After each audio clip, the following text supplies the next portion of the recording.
Praise the lord. ప్రభు నామమును మీకందరికీ వందనాలు. ఈ వీడియో ద్వారా మిమ్మల్ని అందరినీ కలుసుకునే భాగ్యాన్ని దేవుడు ఇచ్చినందుకు దేవుని నామానికి మహిమ కలుగును గాక. మంచిది దేవుని బిడ్డలారా, కొద్ది నిమిషాలు మనం దేవుని మాటలు విందాం. మొదటి సమూయేలు గ్రంథము 30వ అధ్యాయము మొదటి వచనం నుంచి కొన్ని వచనాలు మనం చదువుకుందాం. దావీదును అతని జనులను 3వ దినమందు సిక్లాగునకు వచ్చిరి. అంతలో అమాలేకీయులు దండెత్తి దక్షిణ దేశము మీదను సిక్లాగు మీదను పడి కొట్టి దాన్ని తగలబెట్టిరి. గనులనేమి అలుపులనేమి అందులోనున్న ఆడవారిని అందరినీ చెరపట్టుకొని చంపక వారిని తీసుకొని వెళ్ళిపోయి ఉండేది. దావీదును అతని జనులను పట్టణమునకు వచ్చి అది కాల్చబడి ఉండుటయు తమ భార్యలను కుమారులను కుమార్తెలను చెరలోనికి కొనిపోబడి ఉండుటయు చూచి ఇక ఏడ్చుటకు శక్తి లేకపోవునంత బిగ్గరగా ఏడ్చిరి.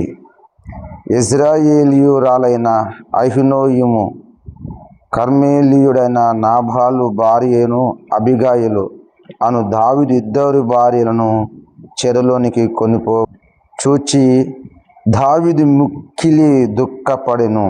మరియు తమ తమ కుమారులను బట్టి తమ తమ కుమార్తెలను బట్టి జనులందరికీ ప్రాణము విసికినందున రాళ్ళు రువ్వి దావీదును చంపుటకు రండని వారు చెప్పుకొనగా దావీదు తన దేవుడని యెహోవాను బట్టి ధైర్యము తెచ్చుకొనెను.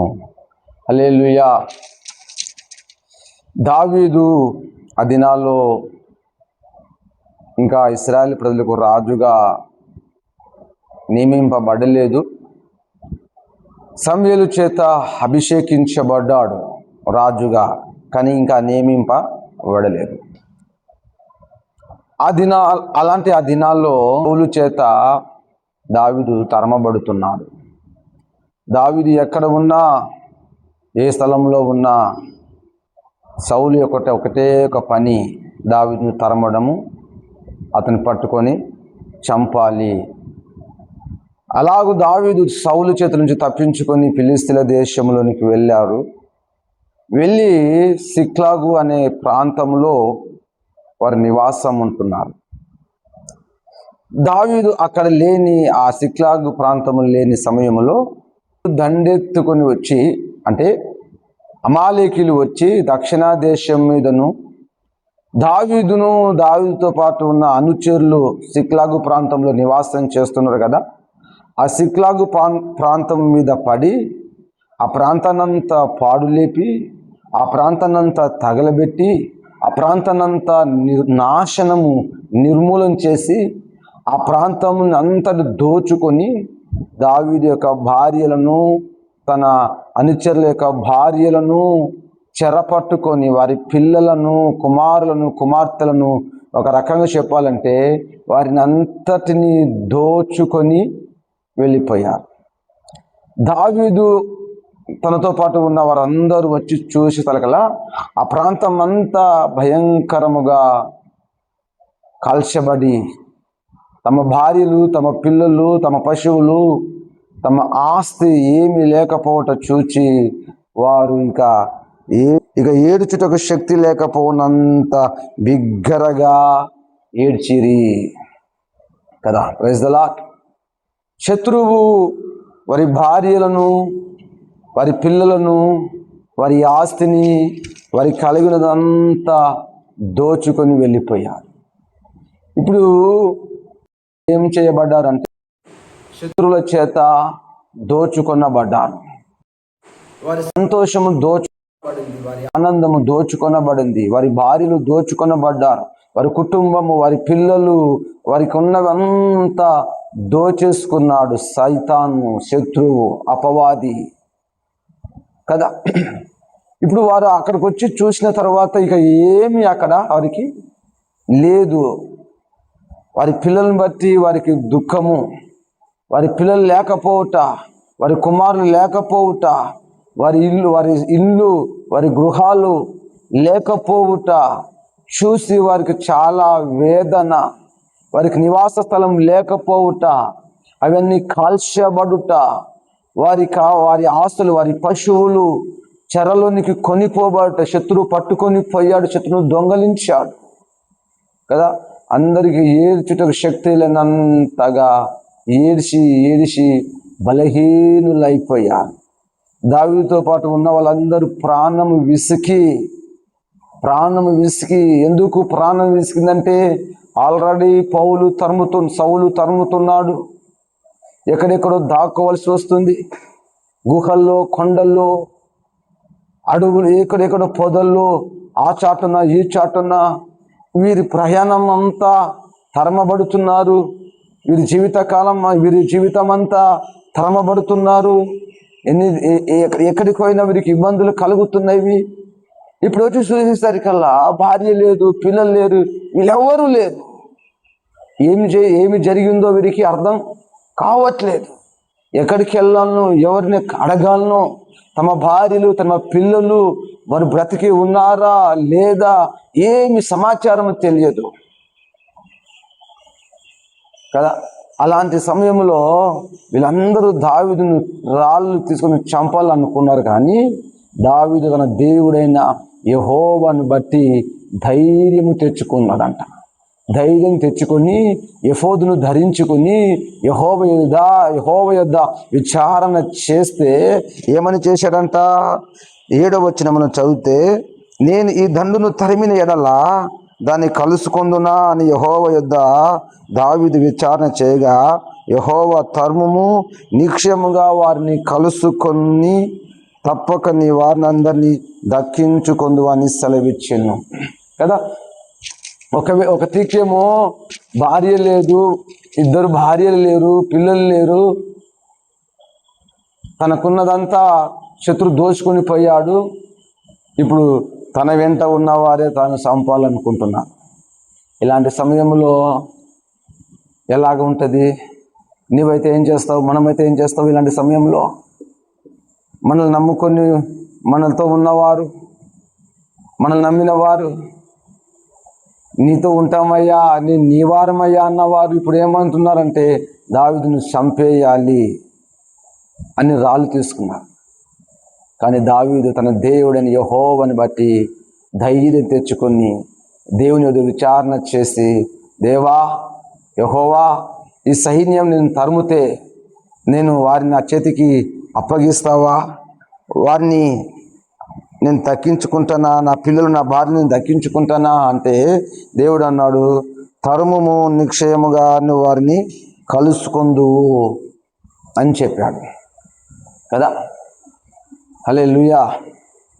జయించాలి అంటే శత్రువు నీ ఆస్తినంతా దోచుకొని పోయినప్పుడు మరలా నువ్వు తిరిగి సంపాదించాలంటే, తిరిగి మరలా నువ్వు దాన్ని తెచ్చుకోవాలంటే వాడి మీద మనం ఏం చేయాలంటే యుద్ధము చేయాలి.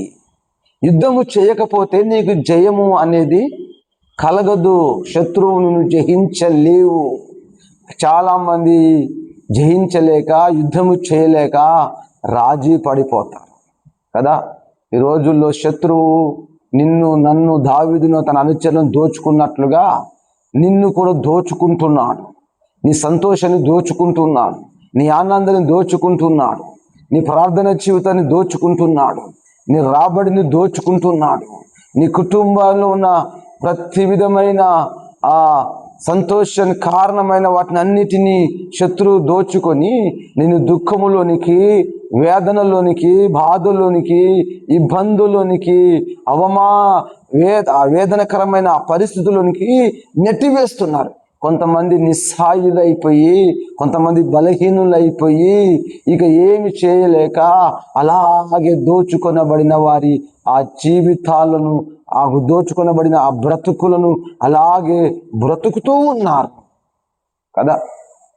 దోచుకొనబడిన దాన్ని తిరిగి మరలా సంపాదించాలంటే, పోగొట్టుకున్న దానిని తిరిగి మరలా సంపాదించాలంటే, శత్రువును మీద నువ్వు ఏం చేయాలంటే యుద్ధము చేయాలి. యుద్ధము చేయకపోతే నీకు జయము అనేది కలగదు. దావీదు దేవుని యొద్ద విచారణ చేసినట్లుగా నీవు కూడా దేవుని యొద్ద విచారణ చేయాలి. చేసినప్పుడు దేవుడు మనకు సహాయం చేస్తాడు. దావీదు వారిని తరిమాడంట. వారిని తరిమి చెప్పు, మనం 16వ వచనంలో చూస్తే, తరువాత వారి దగ్గరకు దావీదును నడిపింపగా ఫిలిష్తీయుల దేశంలో నుండి యూదా దేశంలో నుండి తాము దోచి తెచ్చుకొనిన సొమ్ముతో తొలదూగుచు వారు ఆ ప్రదేశం అంతటి చెదిరి అన్నపానములు పుచ్చుకొనుచు ఆటపాటలు పాడుచుండేది, సలుపుచుండేది. దావీదు సంగతి గ్రహించి సంధ్యావేళ మొదలుకొని మరునాటి సాయంత్రం వరకు వారిని హతము చేయుచుండగా వంతెల మీద ఎక్కి పారిపోయిన 400 మంది యవ్వనులు తప్పించుకొనిన వాడు ఒక్కడును లేకపోయేను. ఇలాగున దావీదు అమాలేకులను దోచుకొని పోయిన దాని అందరిని తిరిగి తెచ్చుకొనిను.